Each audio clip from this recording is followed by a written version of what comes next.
This is Beer 30 Sports O'Clock. Hey. How y'all doing out there today?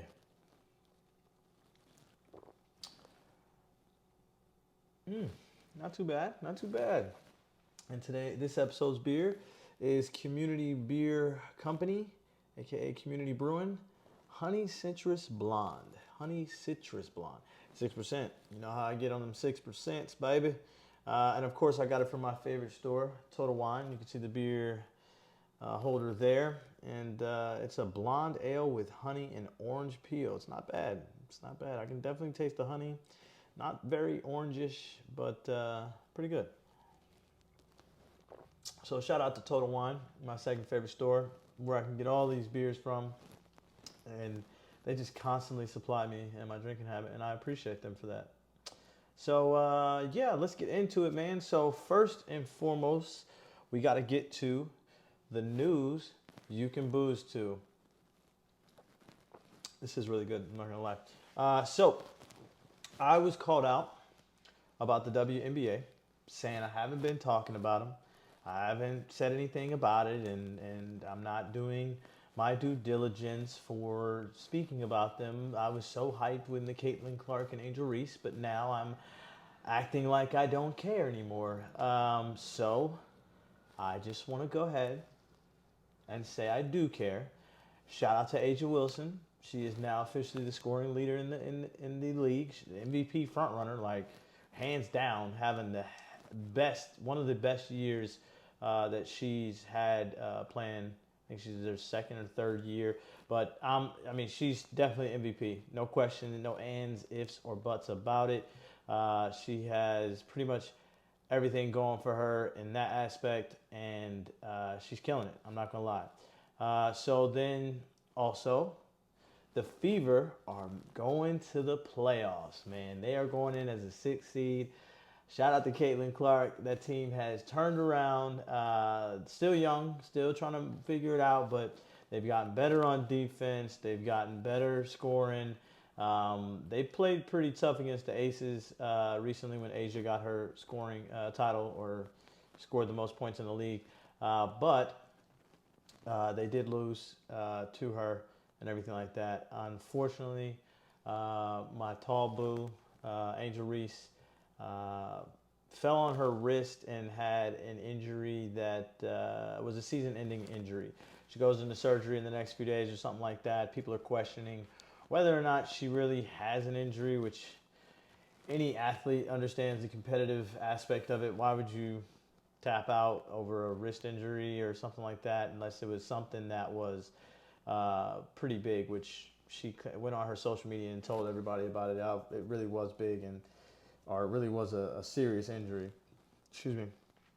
So it's almost certain that Caitlin Clark will win the Rookie of the Year. I was rooting for Angel. She was having a hell of a year as well. Yeah, so see, I talk WNBA still. I watch as well. I watch the games as well. So moving on, NFL. You know how the NFL does, baby. Jamar Chase still doesn't have a deal. He played week 1. Even said that he would, they're close to making things figured out, but I'm almost baffled by this situation, because why in the hell does he not have a deal yet? The man literally is your number 1 receiver. Your second receiver didn't play week 1, and Jamar was like, I mean, he was just a shell of himself, because he ain't gonna risk anything. And Burrow needs help. They lost to the Patriots, who the Patriots are rebuilding, so nobody had that one except for Patriots fans, of course, because they always believe in Boston. But come on, fam, like, what are we doing? Like, sign that man. Let's get this over with. Give him the guarantee money that he needs. Give him the years that he wants, because Jesus Christ, man, y'all cannot afford to go out of the playoffs again and have the Steelers in the playoffs again. I mean, your division is too tough. Cleveland is taking a nosedive, but your division is just too tough for you to do this. So, Bengals, get it together. Speaking of contracts, though, Somebody got paid. Dak, 4 years, $240 million. Highest paid quarterback in the league. Breaks down to 60 for the children that need help. Breaks down to 60 million a year. I mean, it is astronomical. Like that is, yeah, it was crazy. Did it first thing Sunday, like we ain't sleep, like we ain't trying to sleep in and have a good morning. You just gonna pop this on us, but right before the game, and so yeah, so Dak got paid, and Dallas wasn't the only ones in the headlines in the morning on Sunday. It was like again, we were trying to sleep in, and all of this wildness happens. Tyreek Hill gets pulled over on the way to the game, and although he was being an asshole, I'm going to say it. I watched the body cam. I watched the videos of everybody filming. I didn't want to show it because, to me, honestly, you could look at it 3 different ways to Sunday. And to me personally, as a black man in America, whenever I get pulled over, my first instance is to be polite, give them what they need so I can get the hell up out of here, regardless of whether I was wrong or not. I don't want to be bothered. I don't want the thing to go wrong. Yes, I know that is not the thought process, but that is the way we were raised. You 10 and 2 here, yes sir, no sir, yes ma'am, no ma'am. So you can get your ticket and leave.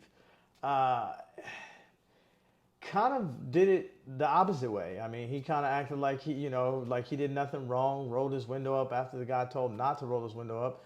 And then, it was excessive. It was excessive. I have police friends, and it was excessive. They all said it was excessive, but he didn't help the situation.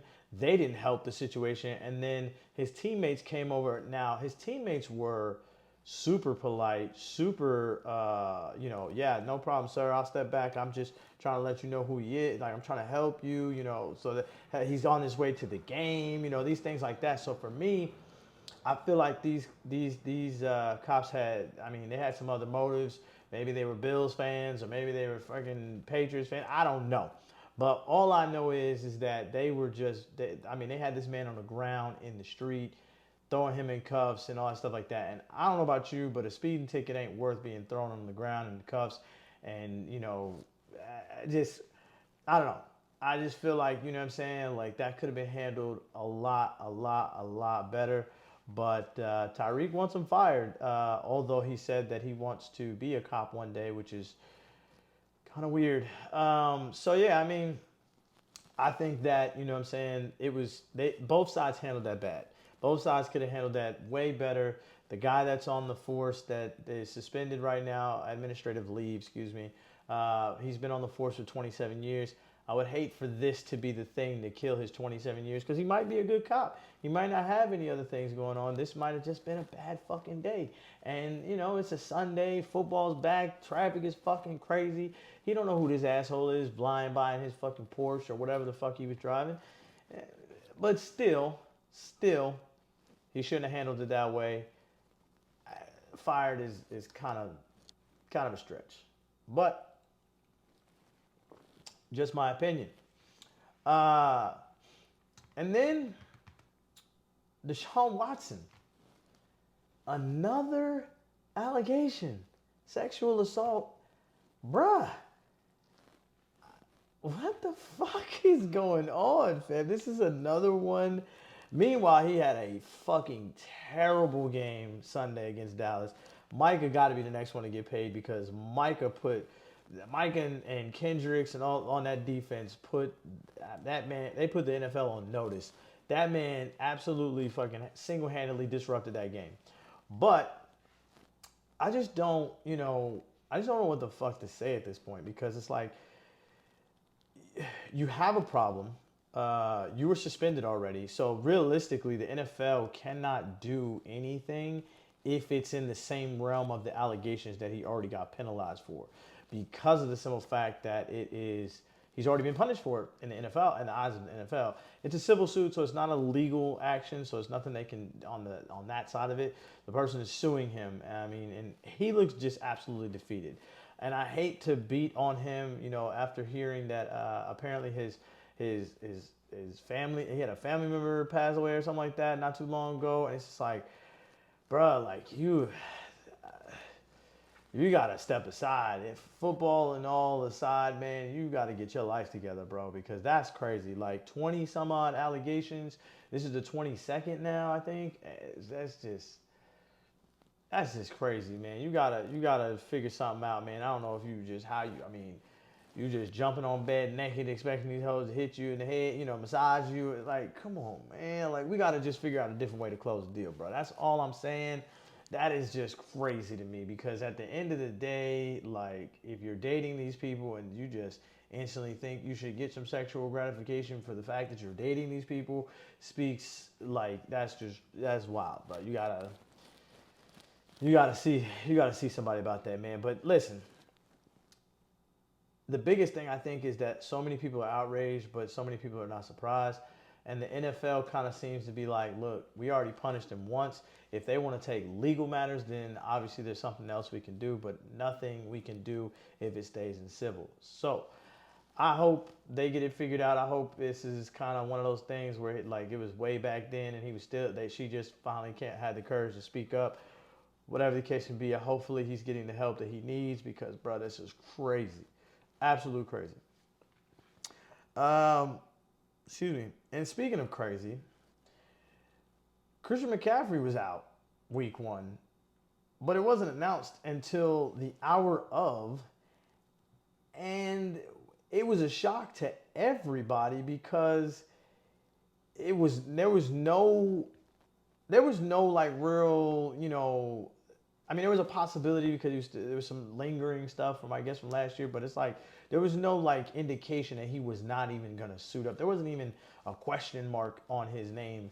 Apparently, though, the rookie comes in, the rookie comes in and dominates, has about 150 yards.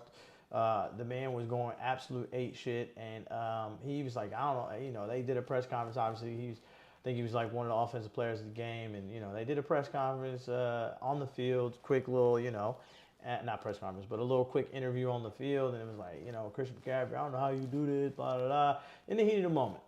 So he was asked a question, and he kind of snitched on himself in the 49ers. So yeah. When did you find out that you were going to be starting? When did I find out? Maybe Friday night, something like that. Sir, today's Monday. The fuck you mean you found out Friday? What? So this is kind of a big deal because of the simple fact that the gambling, fantasy, all this stuff that the NFL is like, pushing on us and making part of the game and stuff like that. Like, that's some serious shit. There's some serious implications that he just basically said, like, yo, they told us an hour before the game, but he knew about this Friday night. Huh? So Shannon says, no, I told him to be ready Friday night. It's a possibility to be ready Friday night. And then he backtracks at the podium and, that's why he talked to the media. Da, da, da. Nah, fam, you blew it. You snitched on yourself a little bit. It's cool, though. Players fuck up. But at the end of the day, should they be punished for this? Because in fact, they withheld information from the NFL, the fans, whatever you want to say. Should they be punished? Me personally, small fine and get it out the way and be on your way. Because it's not that serious. They still won like they were supposed to. They still covered the spread. Just fantasy, you kind of got fucked if you didn't have a backup running back, basically. Brazil. Ooh. So I have mixed feelings about this because one, my quarterback, my team had to go to Brazil. It was a disastrous looking field. It was fucking horrifying to watch all the players that slipped and fell, all the players that were like sliding and the cleats weren't catching. It was very bad field. Um, the Portuguese announcers echoing in the background, almost as loud, if not louder, than the announcers on Peacock. And by the way, if I have to listen to those guys announce a game on Peacock, I apologize. I don't want to hear them anymore. They were ass. They were terrible. The guy that was doing the color commentary was fucking mid at best, like absolute mid at best. So we got to work on that. But yeah, other than that though, it wasn't a bad game. I'm not gonna lie. We lost. Love didn't get season-ending injured. Now, if he got injured, season-ending injury, I probably would have a different take on this. But there was no real serious injuries to anybody. Saquon looked fucking amazing. Fucking Giants. Why the fuck would y'all give him up to a damn to the NFC East? Like, oh my god, bro. Ugh. Anyway, he looked great. Packers looked good. Love didn't miss much. He didn't really miss much of a he wasn't offbeat bad. The Packers beat themselves. They looked good in the first half, died down in the second half, and picked it back up towards the end of the game. But it was kind of too little, too late. Saquon, like I said, looked fucking great. The run defense looked better for the Packers, but Jalen Hurts looked really garbage. It's like he's regressing into the garbage can that he was substituted for with Tua. So I don't know if he is actually regressing because or whatever, because of the schemes keep changing, the things keep happening.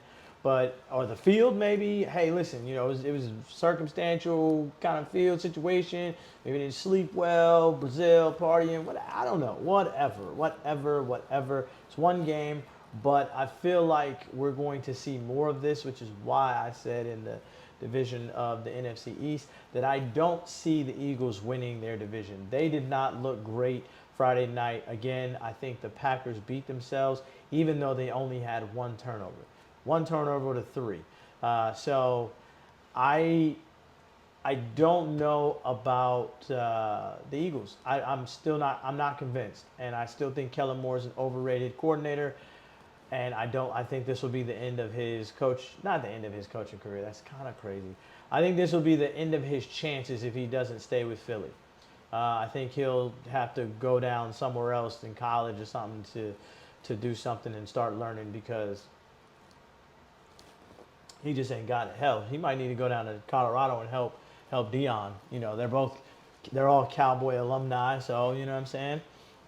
But yeah, they should still be okay though, because Saquon looks fucking great, and I'm low key jealous because Jacobs did not look that great. Jacobs looked okay, but he didn't look that great. So but speaking of Colorado, let's talk about college football. Colorado lost to Nebraska. They kind of got dominated.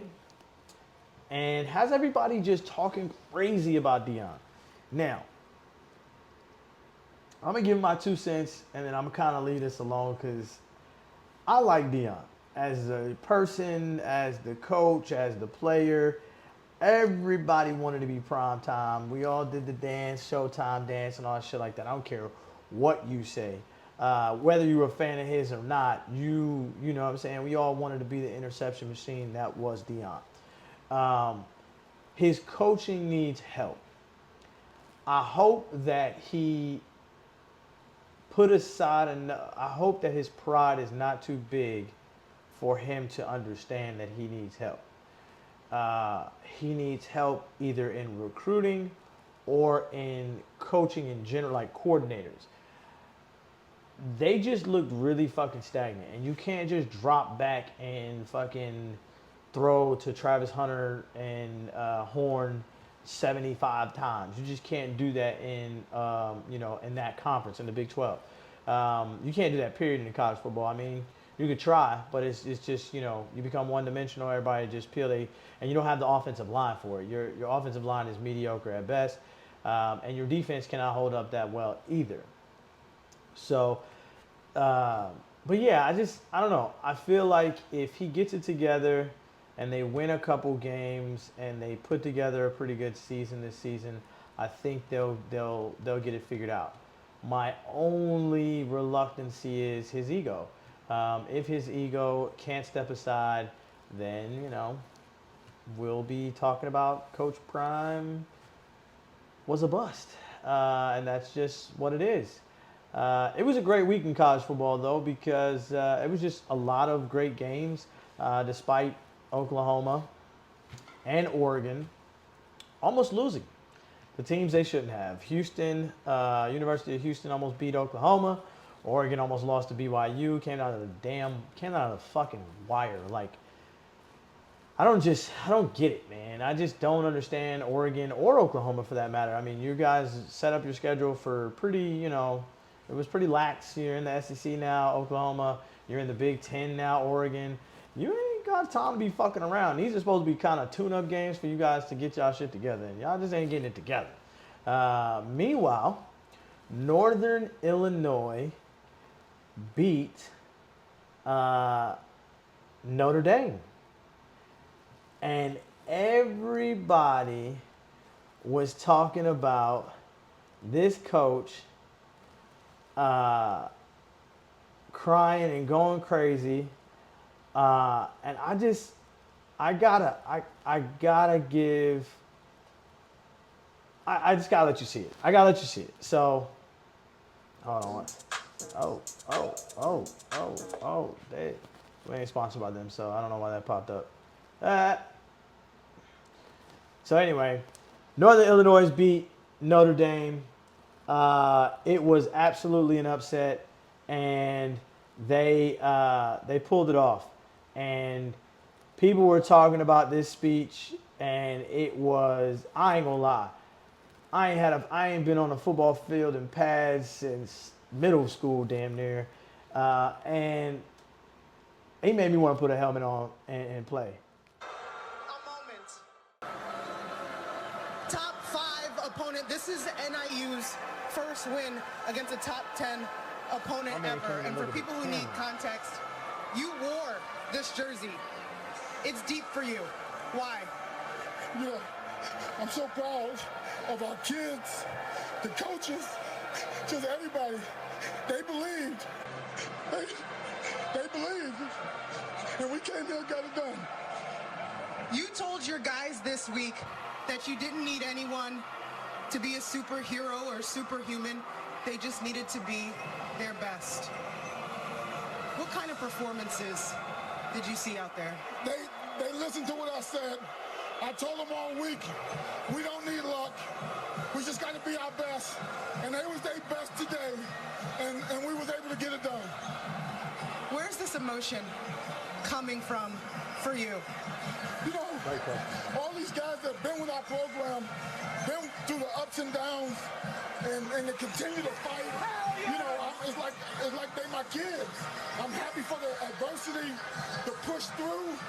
But, you know, no matter the situation, I just couldn't be more proud. I'm sorry. Man, that is, yeah, man, that was, listen, man, that'll make you run through a brick wall for a coach. He proud of them, pushed them through. They beat Notre Dame, who was ranked in the top 5. I think it's time to have a discussion that Notre Dame is overrated, and Notre Dame needs to actually join a power conference. They have a lot, I don't understand why they get off so easy. They don't really, I don't know, man. It just kind of aggravates me that Notre Dame does not have to face anyone of real, they're one of one. They don't have to fight they don't have to fight for their conference championships like everybody else does. They're independents, And it's like realistically, but we put them on such a pedestal for them to be independents. We don't do that for UConn. We don't do that for Massachusetts. We don't do that for any of the other independent schools out there in the one. It's time. Look, with the divisions or the conferences being spliced up and put into basically Big Ten and the fucking SEC, or maybe ACC and Big 12 in there somewhere. But as they're moving into a few less conferences, it is time for Notre Dame to stop being this independent and start and be put in a power conference and really be put to the test. Because then I think we will see what the real Notre Dame is. Because, for instance, let me just prove my point, right? So, for instance, they lost to Northern Illinois, right? Now they're going to play at Purdue, decent opponent. Then they're going to play at home versus Miami of Ohio. Then they got to play Louisville, decent opponent. And then they got to play Stanford. Then Georgia, then Navy, Florida State, which we all know Florida State is just swirling down the toilet bowl. Virginia, Army, and finally, at the end of the season, they finally see USC at USC. I'm just kind of like, they just need to pick a side, fam. Y'all just need to go ahead and stop being independent. Go in and go be part of ACC, for Christ's sake. I mean, you're all over the map anyway, so why not just go face ACC?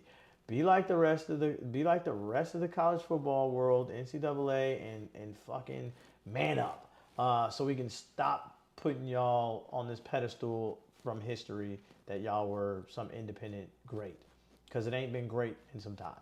And that's just my thoughts on that. So yeah. So anyway, enough about college football. It's time to get to the NFL, right? Let's get to the meat and potatoes, baby. So NFL week was filled, and I mean filled with great plays. Filled with great plays. And bad plays. And no help whatsoever. Caleb. Sorry, Caleb came up again. Which got me thinking, it's time to bring back the six-pack of the week. It's just time to bring it back, right? So let's go. Let's look at the six-pack of the week. First up, number 6 is, you guessed it, Saquon.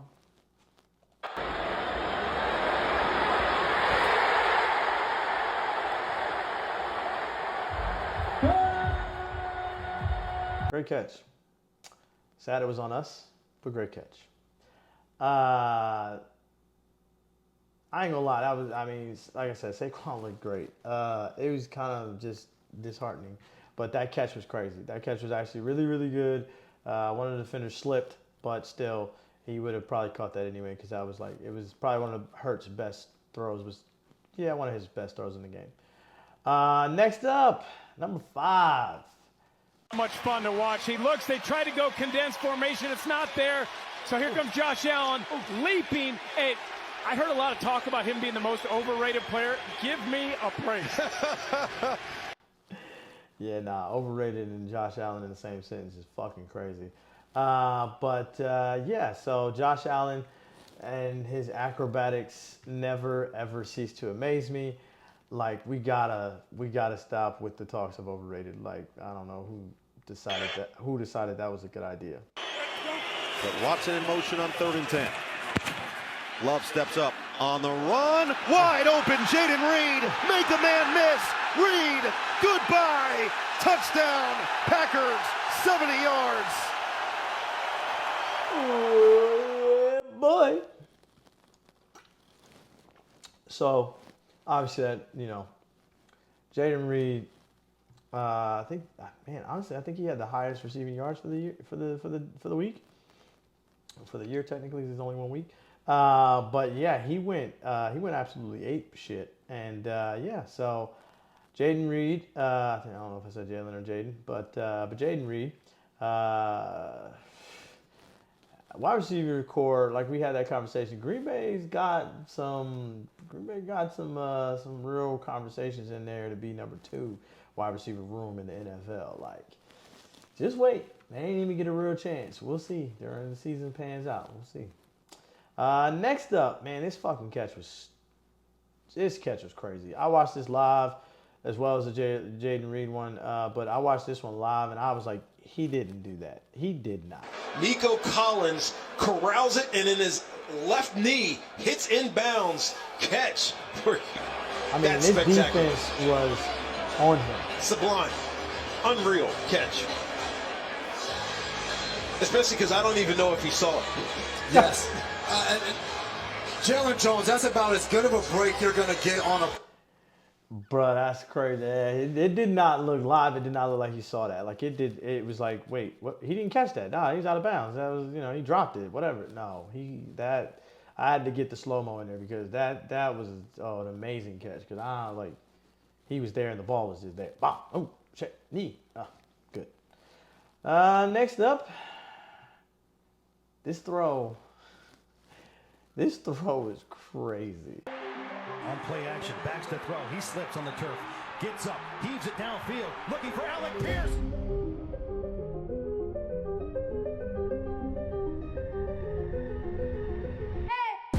He's got it! Touchdown! A bomb! Bro, that was crazy. Every time I look at that play, I'm like, bro, he didn't do that. He slipped and still on one leg pretty much got it off for a 60-yard in the air, 60 yards pass. Like, that is crazy. That is, for fuck's sake, man. Anthony Richardson, that was crazy. So this next one, it was a good play, but it was more of it was a better celebration. So I brought up Tyreek Hill for a reason. And number one goes to Tyreek Hill and his celebration.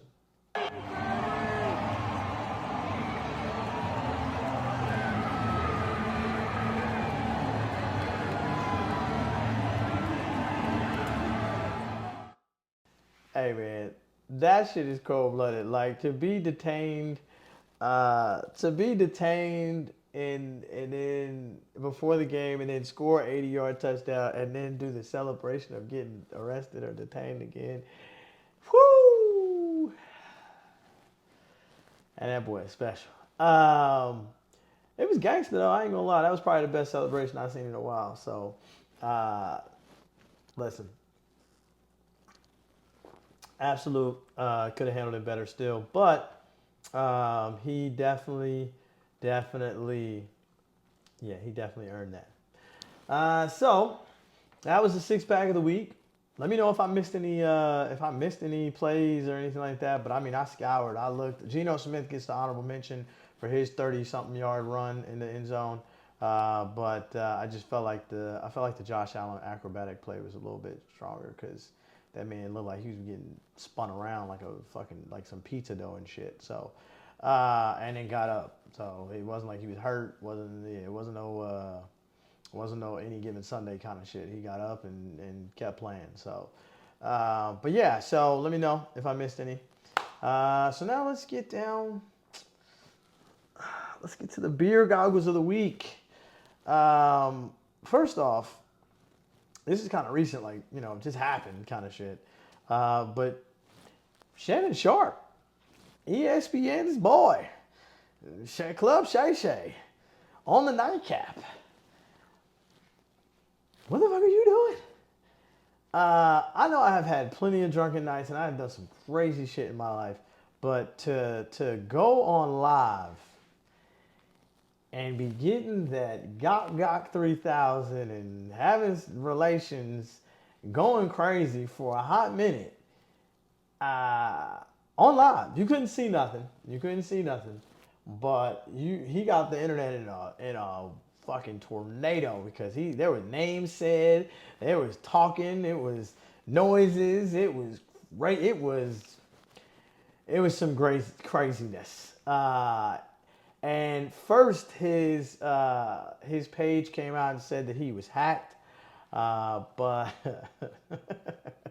boy, you wasn't hacked. You was hacked to it. And yeah, you ain't like, come on, man. Ain't no need to front, man. Like, ain't no need to front. So,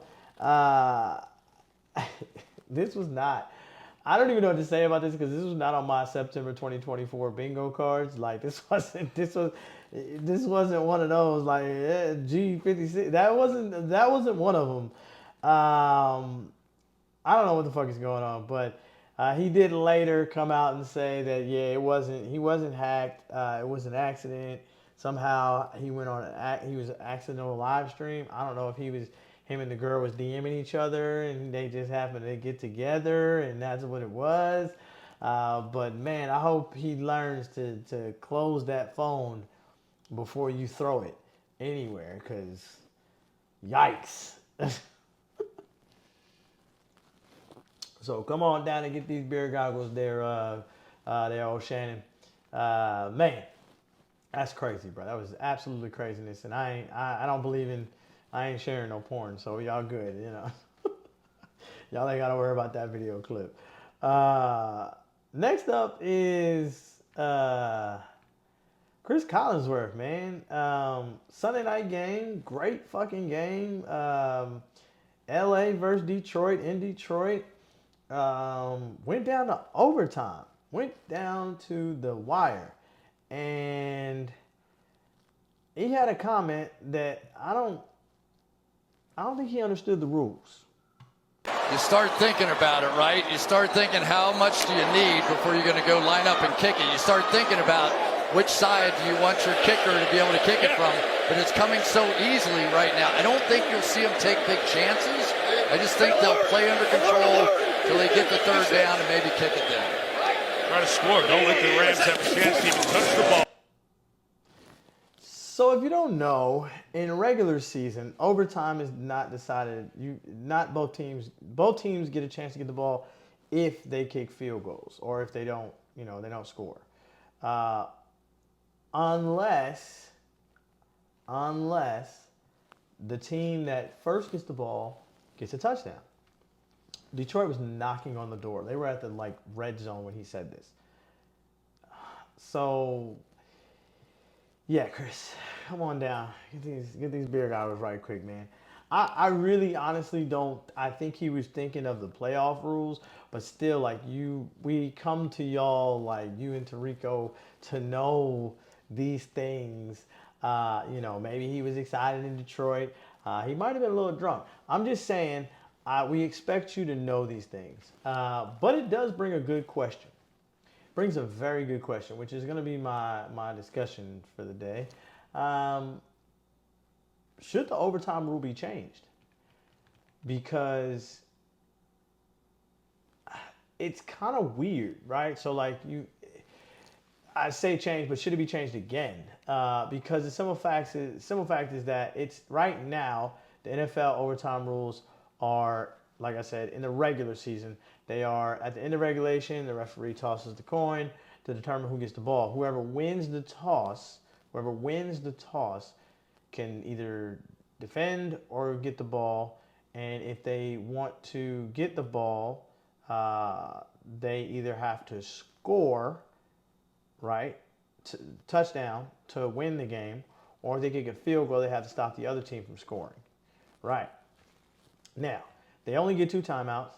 They get no more than a 10-minute period, and 3-minute intermission or whatever. And it specifically says that. It says each team must possess or have the opportunity to possess the ball. The exception if the team that gets the ball first scores a touchdown on the opening possession. So Detroit went down, scored a touchdown. So my question is this. And it does say there's an exception, sudden death play, where the game ends on any score, safety, field goal, or touchdown, continues until a winner is determined. So, for instance, I guess what that's trying to say is if both of them had the ball and one of them scores, the other gets an opportunity. They only get 2 timeouts. If the score is still tied after the overtime period, the 10-minute period, then the result of the game in the regular season is a tie, right? So here's where it gets tricky, because in the overtime rules in the postseason, it is not over when someone scores.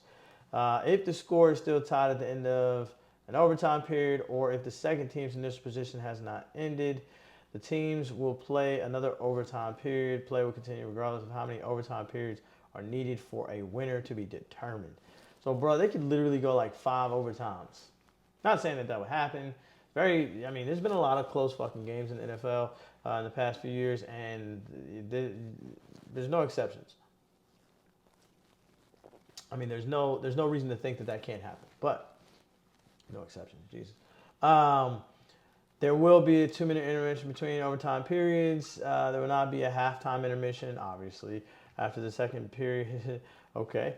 The captain who lost first overtime coin toss will either choose to possess the ball. Oh, so this one they get to whoever lost. Oh, in the first overtime. Huh. Okay. Each team will have an opportunity to possess the ball in overtime. See where it gets confusing? I feel like other leagues kind of have gotten this overtime thing figured out. Soccer doesn't count because that's a whole nother, it's a whole nother realm. We don't really do draws in America. We want you to win, and we want you to win for real or lose. Okay, we want you to win or lose. There are no draws in NFL, unless in the regular season. But the thing about it is, I think that they should change it all the way around. I think that all of the term, it should just be another period. Should just be another period of whoever has the ball, or whoever scores, whoever stops the score, scores, whatever the case may be. It should go for a smaller time than the 10 minutes. It should be just an actual 8-minute period or 6-minute period, and whoever scores, whether it be field goal or touchdown, whoever has the highest score in that period of time wins the game, right? So if there's a safety and the other team scores a touchdown, if there's a field goal and the other team scores 2 field goals, then cool. But during the regular season, now in the postseason, it should just continue until we get a winner. You know what I'm saying? Because to me, I feel like it's such a confusion. Like, okay, so do both of us get the ball or do I? I mean, hell, I was confused explaining it, and I know the rules, so I'm like, wait. But my thing is, if you think about it, if you actually go into it and you say, hey, look, we got 8 minutes to figure this out. Because what is it? 20? How many minutes in a quarter? 15 minutes? So cut it in half. Yeah. So 8 minutes. So I say do about 8-minute period or 8-minute quarter, right? And you do 8 minutes. Whoever has the highest score in that 8 minutes wins the game.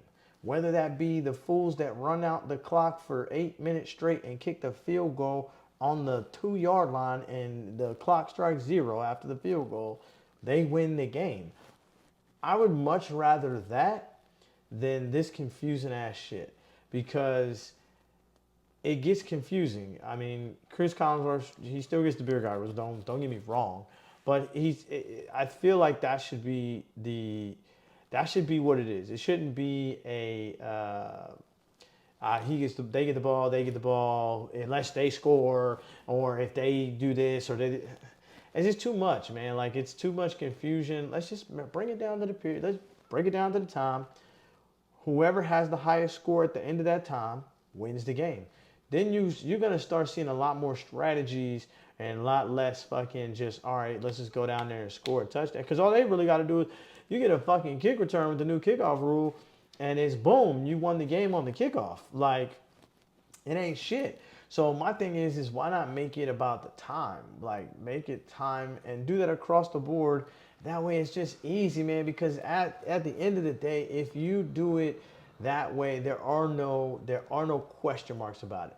Because for instance, the playoff game that they fixed it for was the Buffalo Chiefs, or the Bills and the Chiefs game. Well, if you let it go to time, it wouldn't have fucking mattered. If they both scored at the touchdown and then both of them had the opportunity to win the game, it's the only fair thing to do. I mean, the NBA, actually, they get it. I think they have it where both teams, it's a 12-minute quarter, but they're going to be extended to tie. I think that they both have it where whoever has the most score on the 5th period or the, whatever overtime period wins the game, right? NHL, unless they want to be like the NHL, maybe NHL has it more like that. They have a full 20-minute period. No, they don't have a full. Yeah, wait, let's see. Sorry, playoff game. Oh, that's for playoffs. So they have a full 20 minutes for playoffs. Jesus, what? But yeah, I just feel like it should be down to a time thing, and I really feel like it doesn't make sense to penalize the team that never even touched the ball in the overtime. Like, we're talking about a coin flip. So if somebody wins on a coin flip, regular season games, you know, yes, it's a long season and things like that, but if divisional opponents, if Houston and the Colts went down to overtime and they ended up in a draw, and they both end up with the same record, how, like, you know what I'm saying? Like, how do you pan that out? Oh, they beat them once, but they tied the next time. So I feel like it makes it even across the board. That way, there's no confusion. It's 8 minutes or 9 minutes or 7 minutes, whatever time you want to do it for. You set it for that time. This is what you have to score. This is what you have to do. If you want to win, that way both teams get the opportunity to get the ball, regardless. Because, I mean, even at a 6 minute, there's some 6 minute drives out there. So maybe not 6 minutes, but you should definitely have like 8 to 10 minute periods for overtime. And you let them figure it out. You don't want to play that long? Don't fucking go to overtime. I know that's harder said than, you know, but there was only one overtime game this week. Now, granted, there may be some other ones this season, but it's not very many. And my thing is that it's so fucking confusing that even your announcers don't know what the fuck it is. So, listen, that's just me. I think that overtime rules are kind of stupid. And I think that, you know, that where we think we talk shit about soccer, how they can win in a draw, blah, blah, blah. So the NFL is going to if they don't get this shit figured out. And that's literally, they need to get it figured out. I know we want to be an international NFL thing, whatever, you know, league, but I can tell you right now, nobody wants to see fucking draws, okay? We want to see wins. We want to see wins. We want to see losses. We don't care about that shit. So just cut it down to 8 minutes.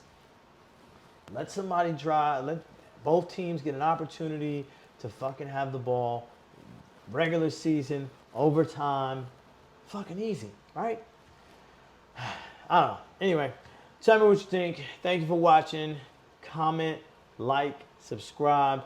We're on Patreon now. So if you haven't figured it out, you know what I'm saying? If this is your first time listening, thank you.